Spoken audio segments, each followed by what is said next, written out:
Thank you. And I shall need to leave at 3:30 today, so hopefully we can get through it.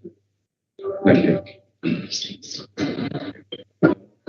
Thank you, everybody. Welcome to the Resources of the Scrutiny Committee.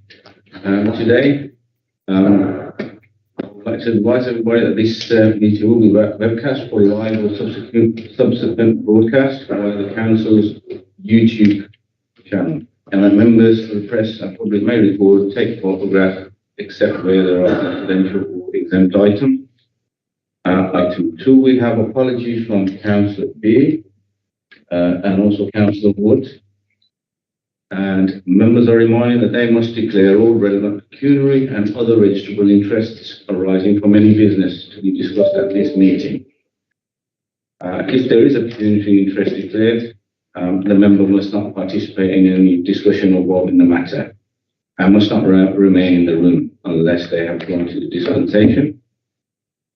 If it is a sensitive interest, members do not have to disclose the nature of the interest, just that they have an interest. Item 4, action notes and action tracker. I presume everybody has had a look at the notes and the reports, and is that agreed? Good.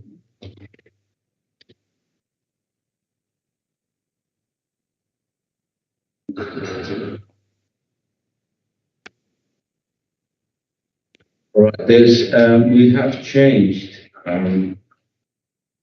the list of items from item 7, which is the PPAR, into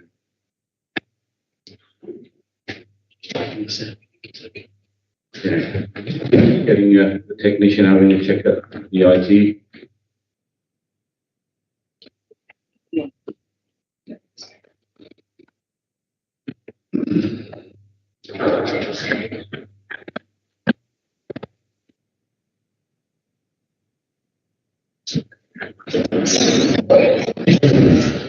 Against.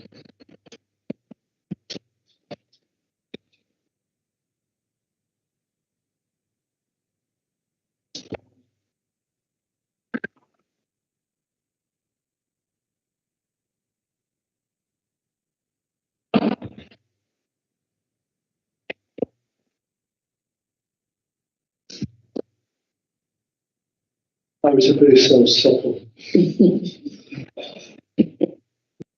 Okay. So, item 7, land procurement activities. We have Steve Sandercock, who is the Assistant Director Procurement, in attendance online. And we also have a Cabinet member, Councillor Yvonne Mosquito, with us. We were expecting you, Councillor, to be online, but you honoured us well. Yes, I was going to be online, but I thought I'd come in person. Thank you very much. If I can bring in Steve. Thank you, Chair. Thank you, Councillor Mosquito. Yes, this is the usual report in terms of the subject around the planned procurement activities for the council.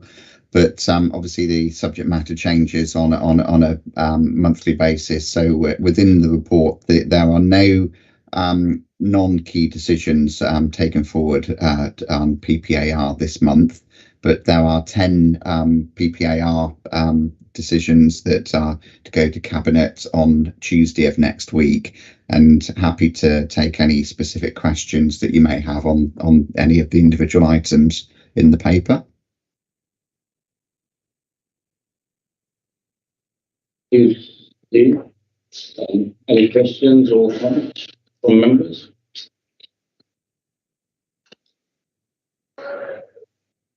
Yeah, Steve, I have a question on the 3.2, which is any cashable savings generated as a result of the procurement exercises. They are detailed in Appendix 2. If you can just take us briefly through that, please. Just a quick- 3.2 in terms of the item.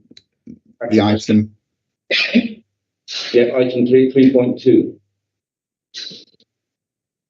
3.2. Steve, if I may, it's paragraph 3.2 in the finance implications in the cover report. Sorry, in the cover report, finance implications. On the key decision one, 3.2. Okay, chief to prove. In the background paper, sorry, or the Page 321 of the agenda. Yeah, I've not got it down as an agenda. I've not got the agenda report. On the cover report, your first cover report, at the foot of that page, the chair is referencing paragraph 3.2, which is under the subheading Any Finance Implications. It says any cashable savings generated as a result of the procurement exercises are detailed in Appendix 2 to the delivery of procurement related savings and be removed from directorate where identified. Chair, I can help with that. I've found the relevant paragraph, if I may. Yeah, proceed. Okay, so in the financial year that we're in, 22-23, we have a corporate procurement saving as part of the overall MTFP savings. So where a contract goes to budget, it goes to market, and there's any savings coming from that, from what they originally expected in the budget, then that would be banked corporately to help that corporate procurement saving. That was approved by full council in February 2022. So that's the standard statement. Thank you, Bruce. Can I bring in Councillor Yvonne Mosquito? I have no comments to make apart from it's just the standard public procurement reports that will be submitted to Cabinet on the 14th, subject to any comments from yourself, Chair, in this committee. Thanks. Bring in.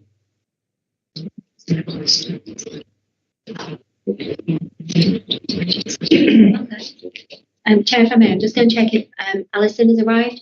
Okay. She's just having sort of traffic difficulties. Okay. Yes, the parking is absolutely appalling.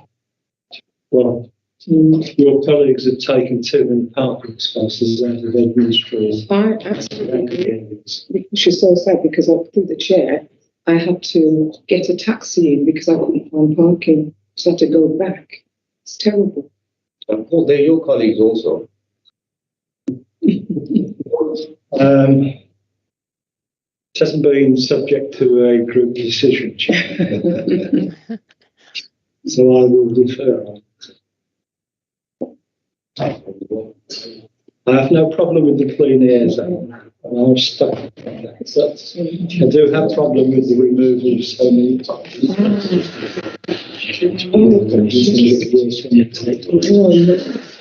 Yeah, if we could adjourn the meeting. It's very good. Members, if we can agree to an adjournment of the meeting, we're awaiting key witnesses. Agreed. Yes, otherwise, it's like Eddie Waring used to say when he was commentating on rugby league. He'd seen a very good match without a ball. Yep. So it's quite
Councillor Resources in attendance. And we also have Alison Jarrett and Richard Lloyd Bithell and Becky Hallon online. So if I just hand it over to Becky for the introduction. Yeah. Over to you, Becky. Thank you, Chair. So I'll talk you through the financial monitor and happily introduce the budget and then pass to Alison. Obviously, all of this supported by Richard to continue the budget item, if that's okay with members. Yeah. Okay, so you'll see that from the Q3, the month 9, so that's as at the end of December, there is a positive movement from the previous month in the sense of the overall net position. So we're reporting here that the forecast risk of overspend now stands at 11 million. This is an improvement from the 26.7 million in month 8. One of the additional aspects to our robust financial management that we've done this year is to pull centrally all of the earmarked service reserves with a view really to reviewing them all, which we've done. Because members wouldn't want, and we wouldn't want, for earmarked reserves to be sitting out there with services not being used, because that's citizens' money. So that's what we've been doing. You'll note that we still, I think the best table to have a look at, I draw members' attention to, is Table 1 on page 21 of the pack that sets out the high-level summary of forecast position. And you'll see from that as we've reported previously, Children's and Families has a significant forecast risk of overspend. The next highest being City Operations and then City Housing. Adult Social Care has a much smaller risk of overspend, as does Council Management, the directorate that I'm Strategic Director for. We've talked you through previously, I know, the spend controls that we've put in place. We've had those in place for the last 2 years. This year, we've obviously increased the rigour of those spend controls. And we're also reporting in here where we're at with the delivery of the savings. As well as the mitigations of the forecast overspend, because clearly they have an impact. And I draw your attention to Table 4 on page 25, which is the overall high-level analysis of those saving risks. And you'll see that you'll know from the previous report that situation has improved. And there still remains 4.149 million out of the 42.865 million of high risk savings, which we are continuing to pursue. And obviously we'll give you monthly updates on those. Also reporting in the capital position and noting where there's been slippage in that capital position. Those were the elements I would draw to the committee's attention.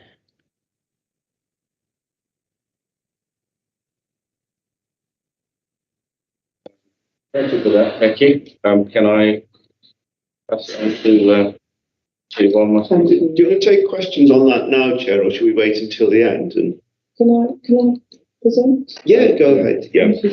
We'll ask questions. Thank you, Chair. This is a report on the financial position for Q3. The Council's strategic aim is to deliver within the budget. However, given the cost of living crisis and the pressures within our children's services, this year has been particularly tough. There is a risk that if we do not sufficiently mitigate these pressures, we will overspend at the end of the year. The potential overspend is now standing at 11 million. This is a significant improvement of some 26.7 million since our month 8 financial report. There are two main improvements since month 8. From our ongoing review of reserves, we have been able to identify 21.8 million of service reserves that are no longer required. Please note, in Power 1.8, the tip of an error where it's been shown as 21.5 million. Good housekeeping has also meant that we are forecasting 9.5 million of savings on the policy contingency budget. We will continue to work to bring this down to a balanced budget by year end. The rigorous spending controls reintroduced in July 2022 are helping to bring down the forecast overspend rate. The spending controls focus on staffing, facilities management and procurement. We have in place measures to ramp up the benefit of these controls. We continue to assume delivery of savings. A number of savings are currently rated as medium or high risk. The value of high risk savings has remained unchanged from month 8 at 4.1 million.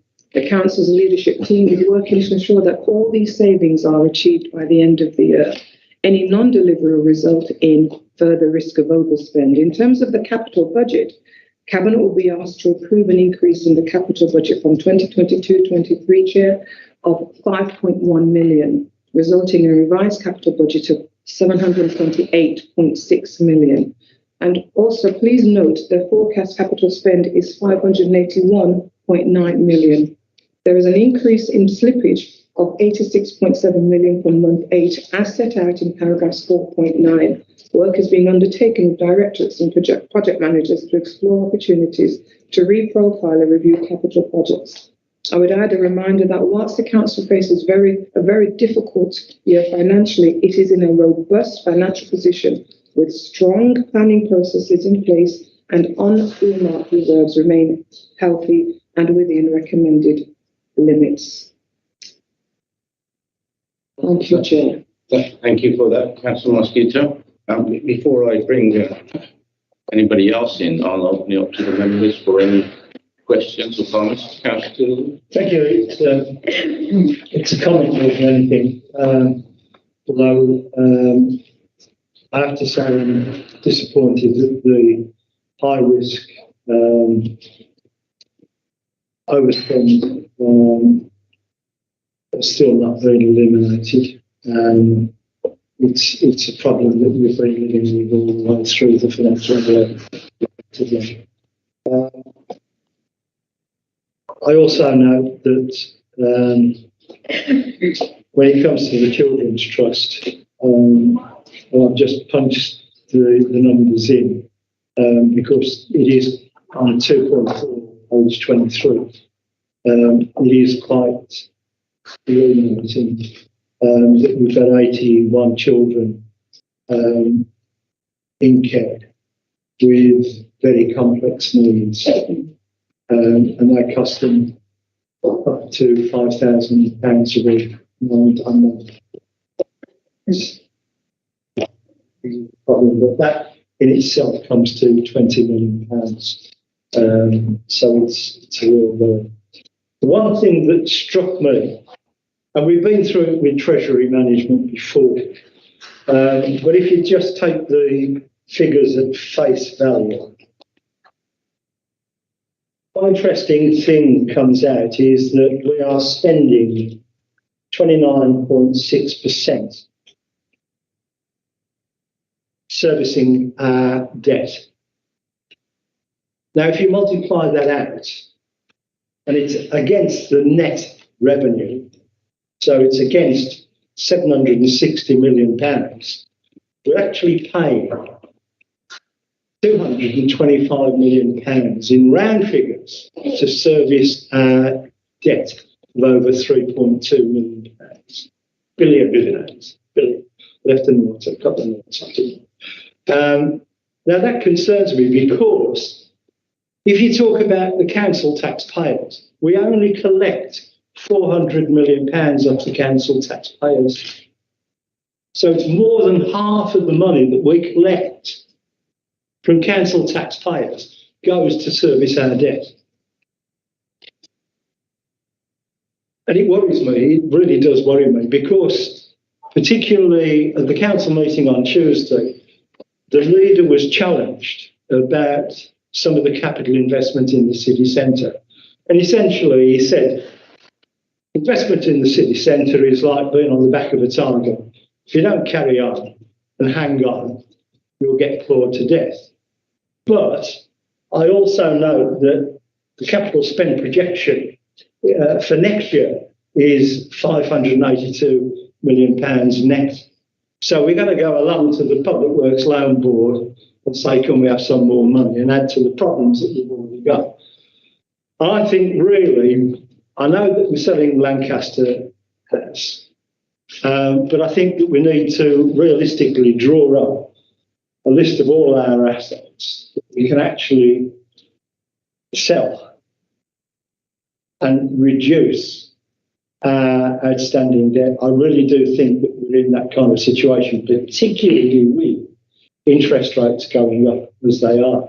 Now, okay, they're not at the same rate that they were at the end of the 6 weeks interregnum. Didn't I put that in? But they're still around about the 4%. And if you talk about public works loan board, they're going to be 5.5%. Of course, they're going to land there a little bit.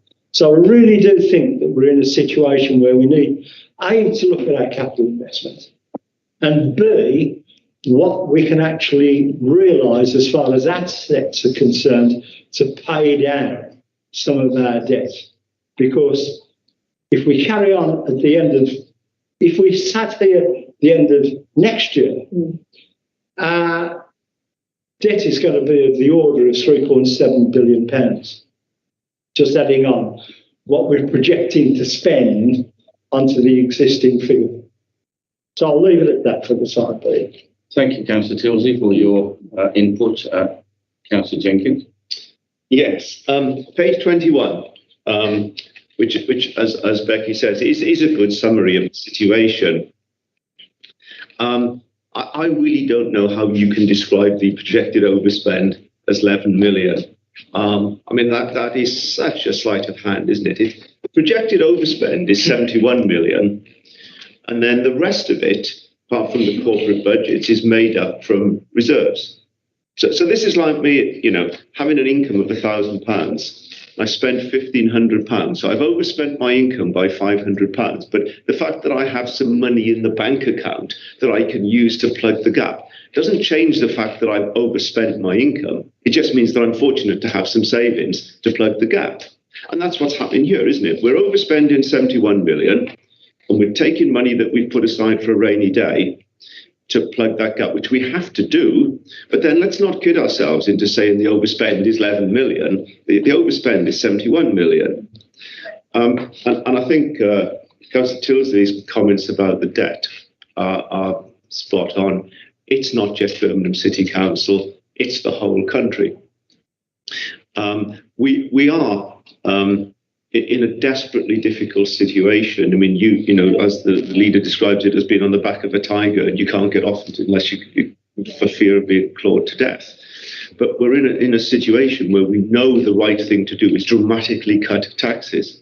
But then we're told we can't cut taxes because we can't afford to do it. In other words, we can't afford to do the right thing because we're in such a difficult position that we can't do the right thing. I'm not going to comment. I think you were alluding to the premiership of mistrust when you're speaking, but there's no point getting into that. Right. But one of the things that came out of that, well, there's no point in us arguing about the rights and wrongs. We're never going to agree about that. Right? But the one thing that came out of it, which was shocking, was the situation with LDIs. And I don't know whether you've had a chance to read it up. LDI. So this is a situation where the pension funds are so pressed that what they're basically doing is borrowing money from banks to maintain their income. We don't need to go into all the detail, but you know, if you followed the link in the Telegraph, it explained it pretty well what's happening. So pension funds are buying into investment products where they put $1 million in, a bank puts 2 million in, and you've got 3 million to invest in gilts. Gilts generate an income, and that's how you keep the pensions going. But if the gilts change dramatically in value, it means the pension funds have to put more cash in to cover the banks. And the scale of this LDI arrangement was something like 60% of Britain's GDP. It's truly jaw-dropping, the exposure that was there. And you are left looking at the financial condition of the country, looking at the financial condition of Birmingham City Council and thinking, thank God for inflation. Because if it wasn't for inflation, that is the only thing that can save us from this, in my view. Is the value of money falls, therefore the extent of the debt in real terms falls, and therefore you get out of the problem that you're in.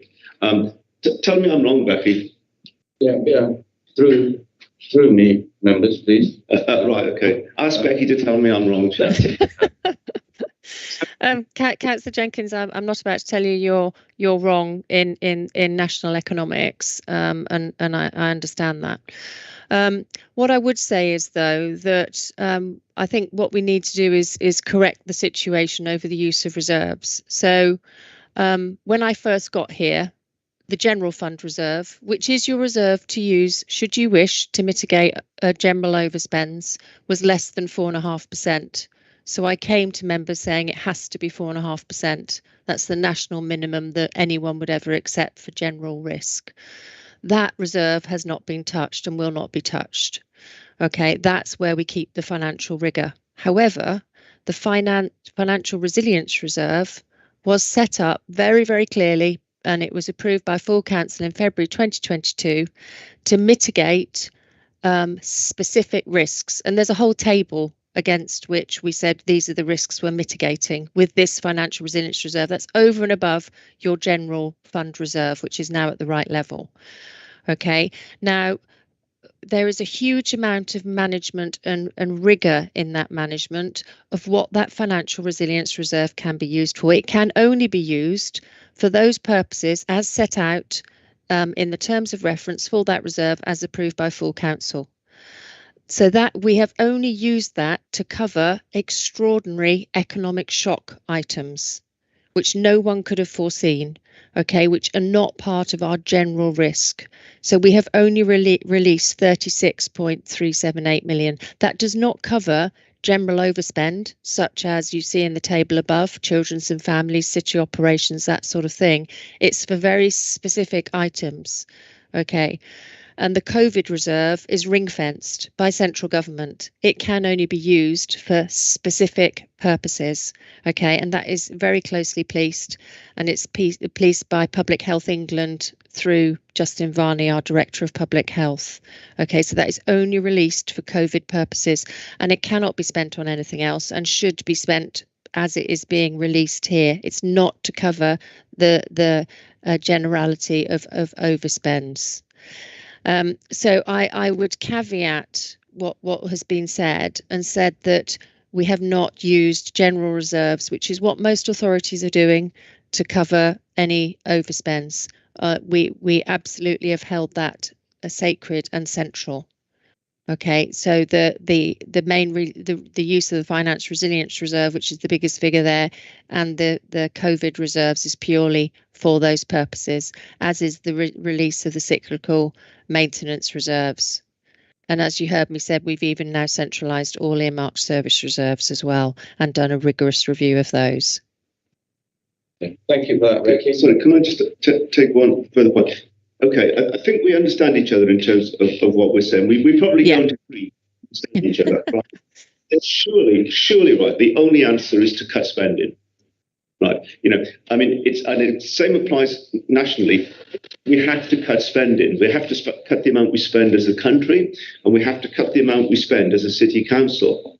And, you know, we're in a situation here where each of these directorates has a budget, and every single one of them, apart from two, is overspending. So they should spend less.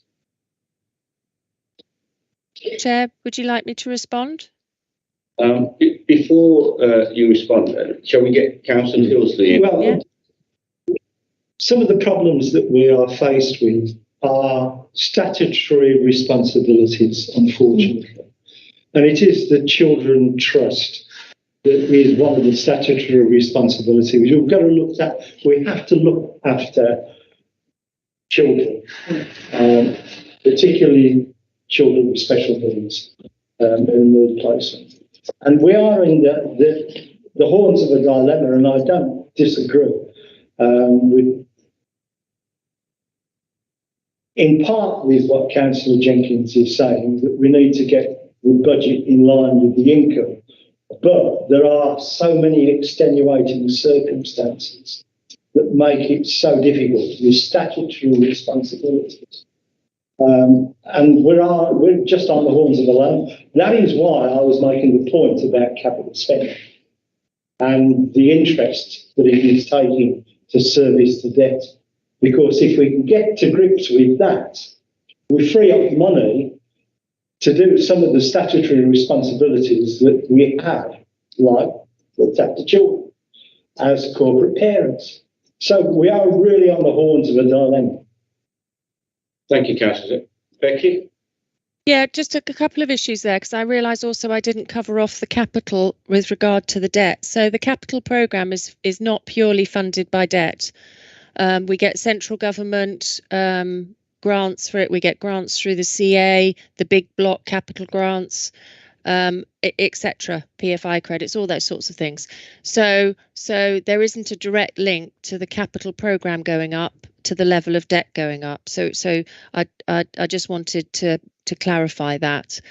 I'd say the other issue is, so with the sale of assets to pay off debt, there are a number of factors we take into account. And in fact, I sign off every sale that there is of assets as Section 151, obviously working very clearly with Paul Kitson on it. So depending on the context within which the asset sits, there are a number of assets that we would not look to sell because there may be developments in that area which is going to increase the value of that asset. Okay, so we have to guard against any fire sales, but there is a absolutely robust methodology for going through for the sale of assets, and if the committee wants more information on how we do that, then that's fine. But I just wanted to clarify the funding behind the capital programme. Was there another question there? I think there was another question as well I needed to cover off. Spend controls, the stopping spending. We'll bring you back in, Becky. Okay. Can I hand over to Alison now? Certainly on the questions issue, yeah. So I think Becky's covered pretty much all of them very well. I think one of the other things I point out to Councillor Tilsley that I think you hit the nail on the head with the costs that we do have. Actually, the amount of borrowing that we're servicing has gone down, but because of the interest rates, the figure has gone up. So that's something, that we're on those horns, but we are expecting that to fall again next year. The economic forecast is coming out of the Bank of England, so hopefully we will see that fall. But it's not just what we spend and borrow; it is also, as you said, those interest rates sort of putting it the wrong way, as it were.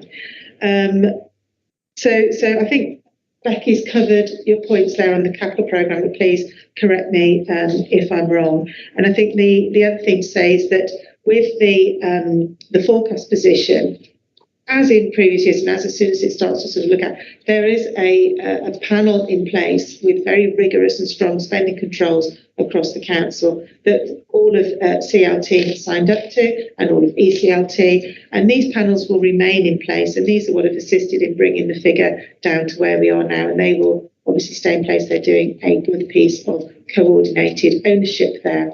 So Becky, as 151, coordinates that and chairs it. And it's rigorous control, essentially. So certainly controls over workforce at the moment, so vacancy control. So the aim is to certainly delay vacancies or really question and drill down and challenge whether that recruitment is absolutely needed.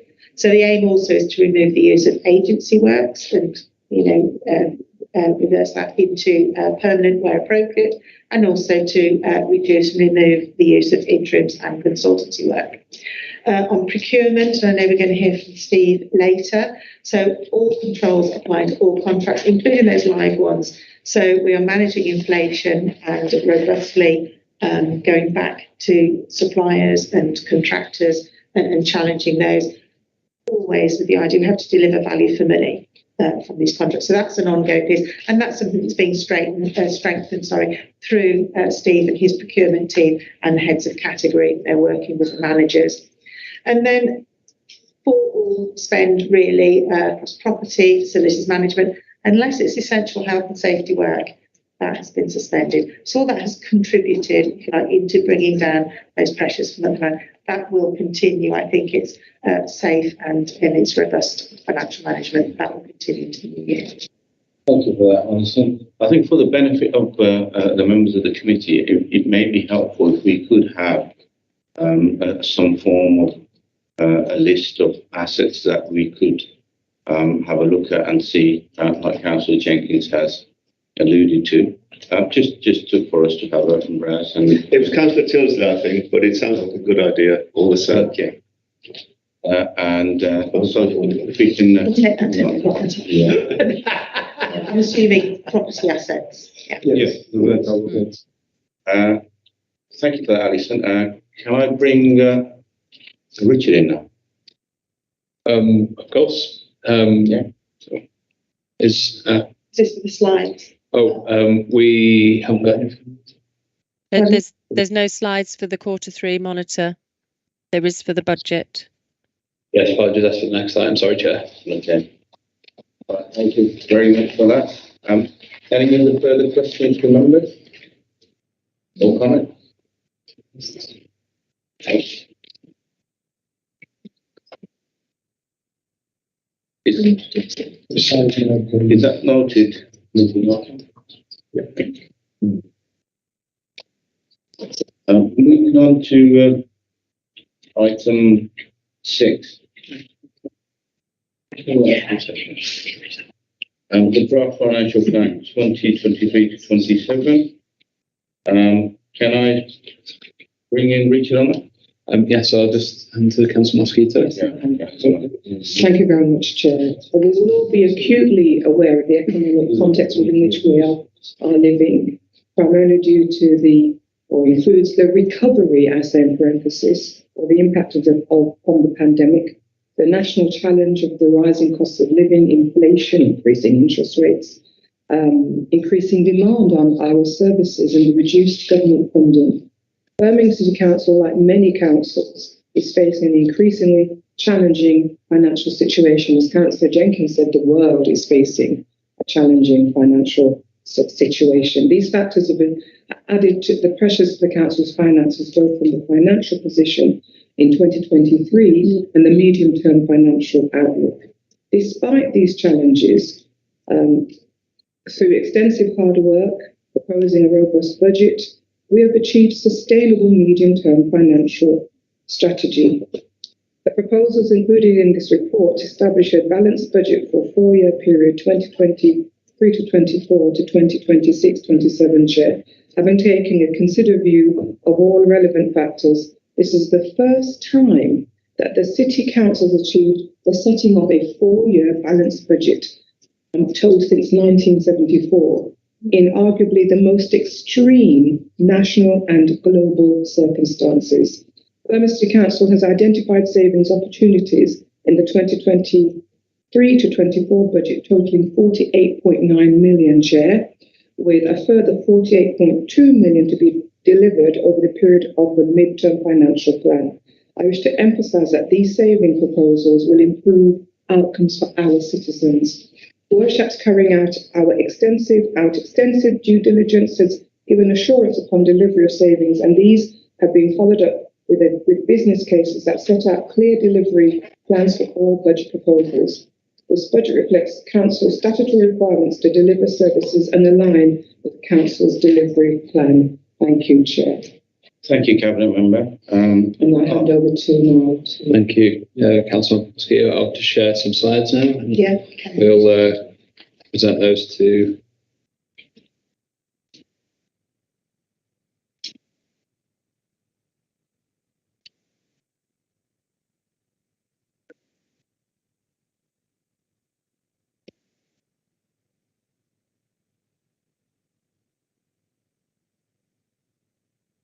Thank you, Chair. So the approach to setting a balanced budget, we outline how we arrived at the 4-year financial plan.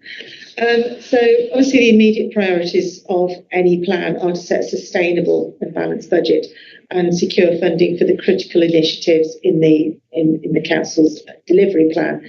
And this centres around outcomes for citizens and prosperity of the city.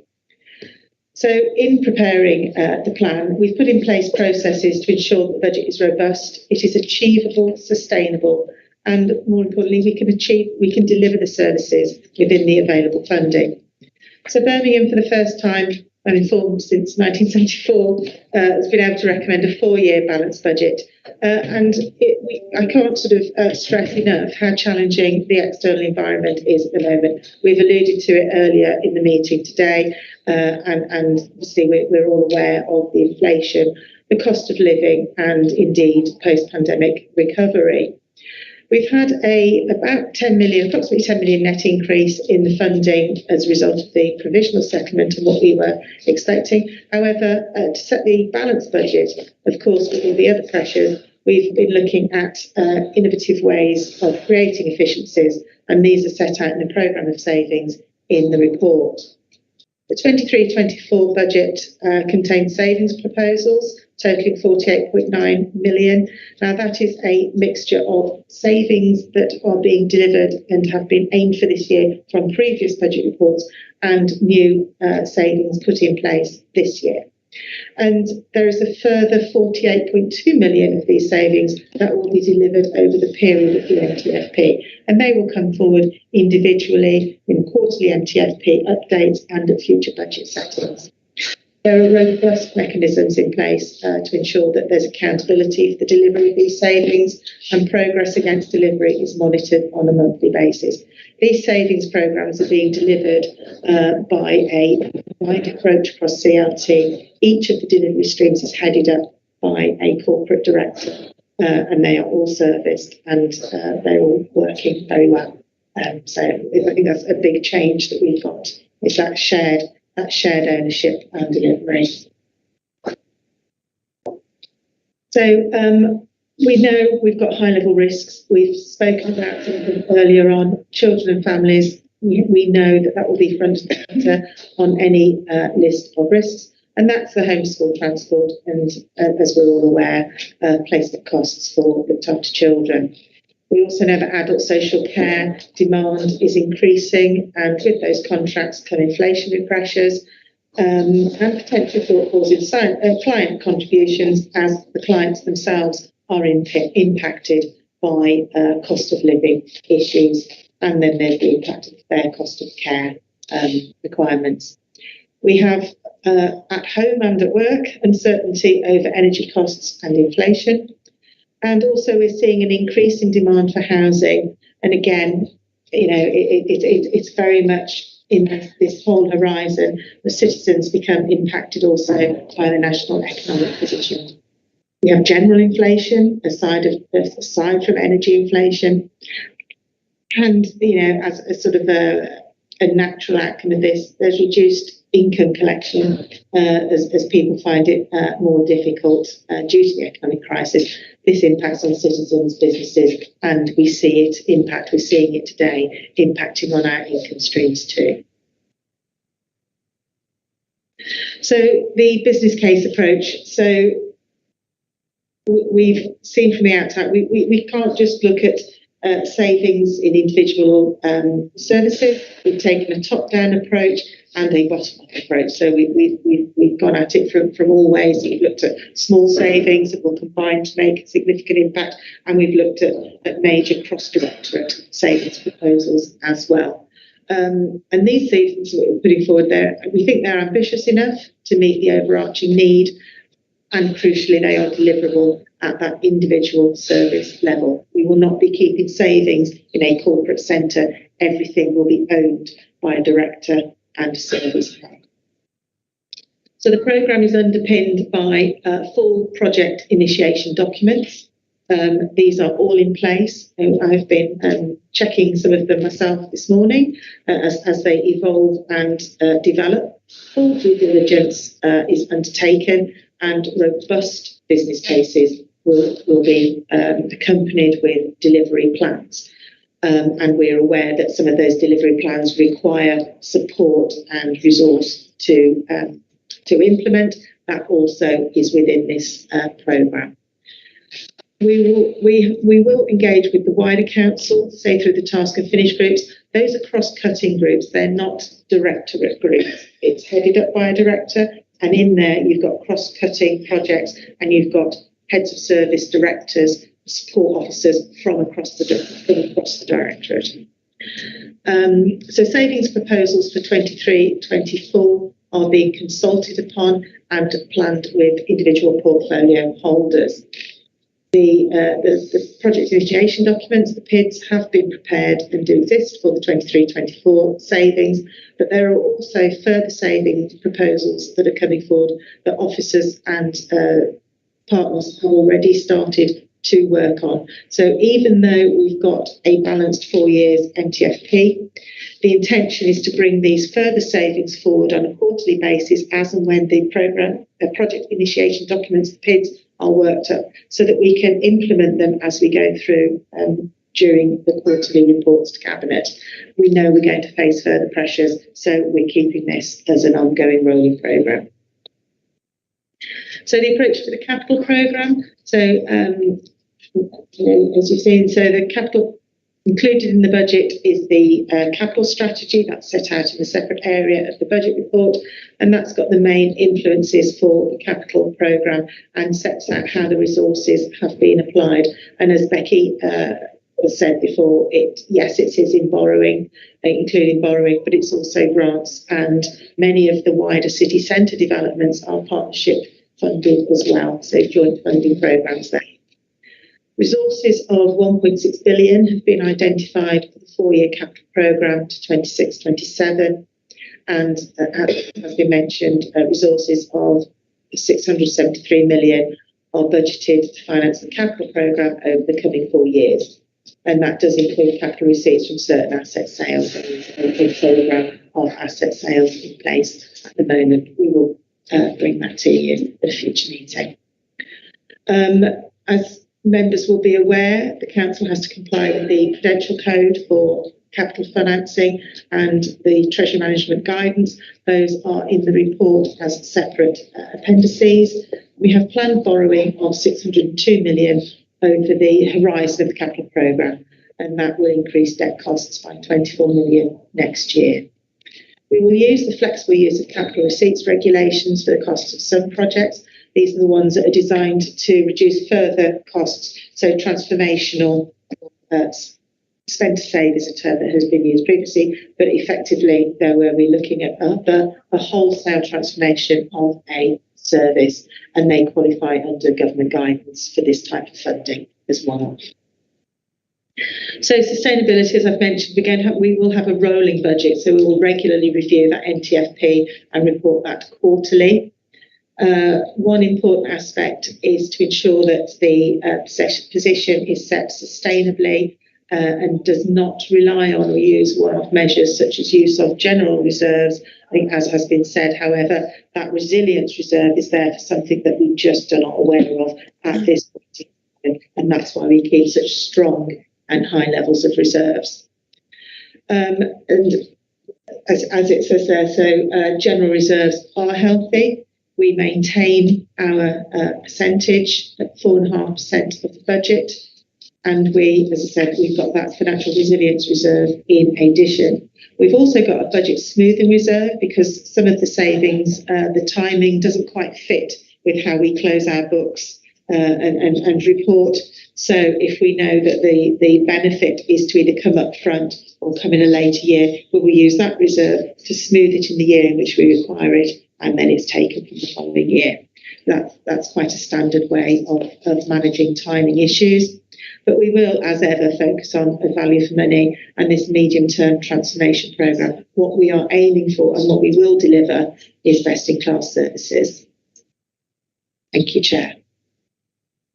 Thank you for that, Alison. A detailed presentation there. Can I open it up to the members for any comments or questions? No? The only comment I'll make is the offer that Alison's made to present us with disposals as soon as possible. Yes. I think it was Becky that mentioned fire sale, and I've never been in favour of fire sales. Because you have to hold you nerve at times to get the best price, but I think it would be valuable as far as the committee is concerned, because we can then look at the effect that we have on our debt repayments. And you've said already that with the projections that we've got, that the debt costs will come down next year by £24 million. And that's £24 million that we can spend on frontline services. If you're doing like for like, it would help to pay for the children in care. It's the other way forward, Councillor. Did I misunderstand you? It will increase the debt costs. I'm sorry, I'm sorry, I feel like... No, it is the other way. It's the planned borrowing for next fall. So it's going to go up? It's going to go up. Because I took you to mean that you thought interest rates would come down. And sorry, it's a different. So the 24, as we are planning the debt costs, will go. Where we are at the moment, the overall amount of borrowing has gone down, but because of the interest rates going up, that's why the cost has risen. We do expect those interest rates to come down, and we are modelling what we think it will be, but we do have additional borrowing. So we have to be prudent. We're modelling for 24 million. So I'm glad that we've explored this, because if I misheard you, I apologise. But I do want to get at the kernel of the issue, because with the figures that I presented for debate, from my off-the-cuff knowledge of the current debt at 3.2 billion, if we spend another 6 billion, it's going to be up to 3.8 billion, and that's going to be serviced. Okay, Becky says that some of it will be covered from other partners. Yes, I accept that. I understand the packages that we've got. But whatever we pay out, it means that we can't then service frontline services. And that's my concern. Through the chair, we can bring a paper to you just setting that out, how the costs, how the amount is going up and how the interest costs go against it. So I can explain, we're budgeting for 24 increase.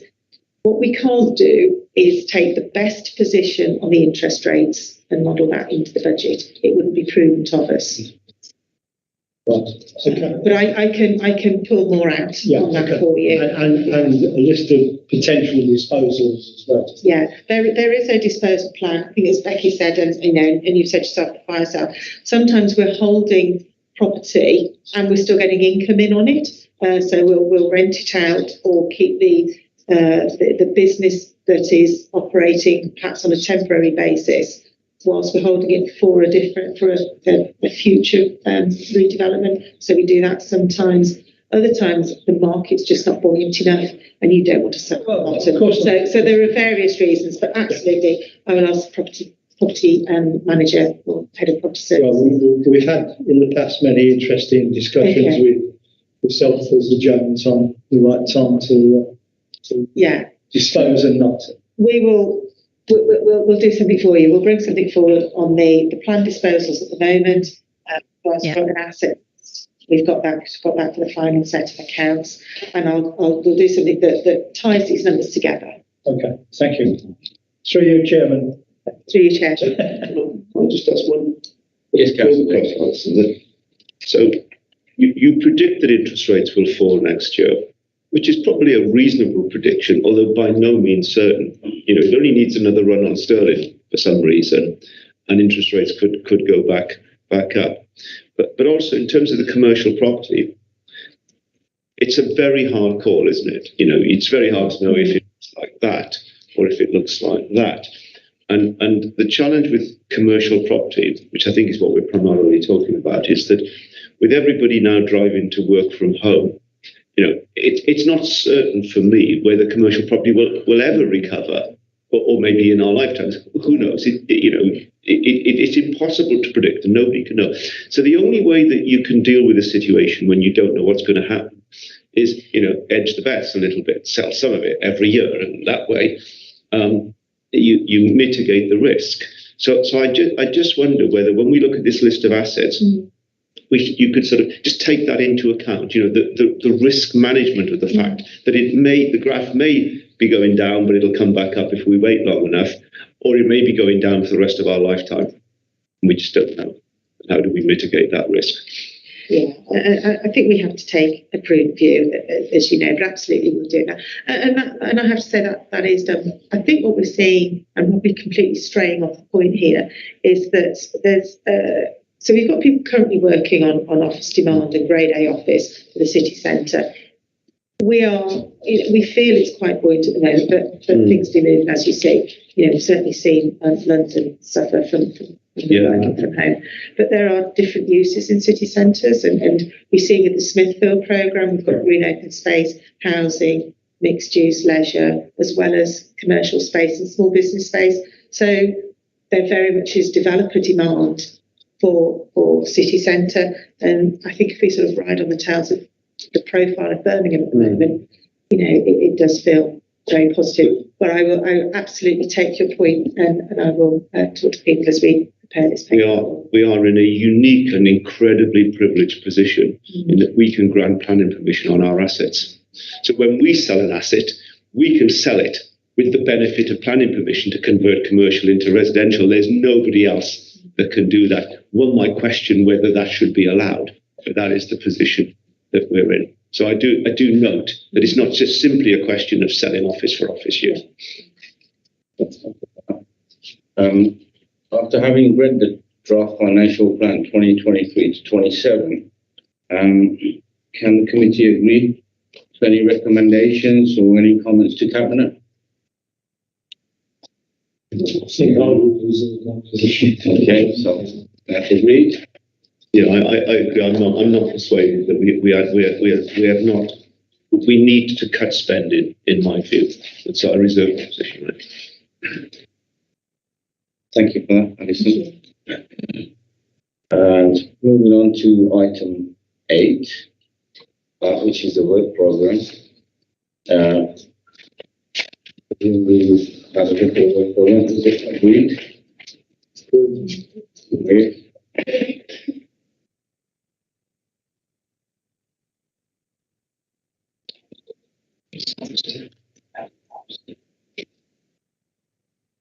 Okay, so for the next meeting, which is the Thursday, 2nd of March, 2 o'clock.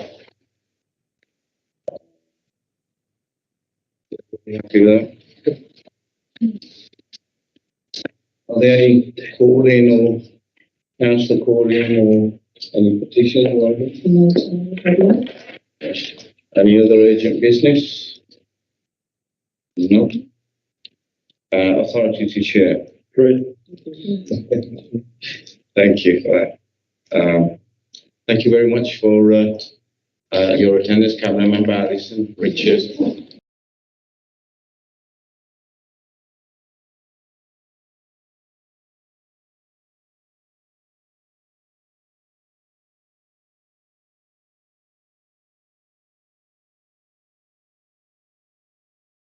Forward with, and they said it was the last time we had a balanced budget was in 1970. So congratulations to the office. But we are under a legal obligation to balance the budget every year. So it's strange that we haven't balanced since 1970. So when it occurs, I think they should be commended. 3 years. It's 4 years. Yeah. 4 years balanced. Yeah. That's the difference. Thank you very much. Thank you, Becky. Thank you.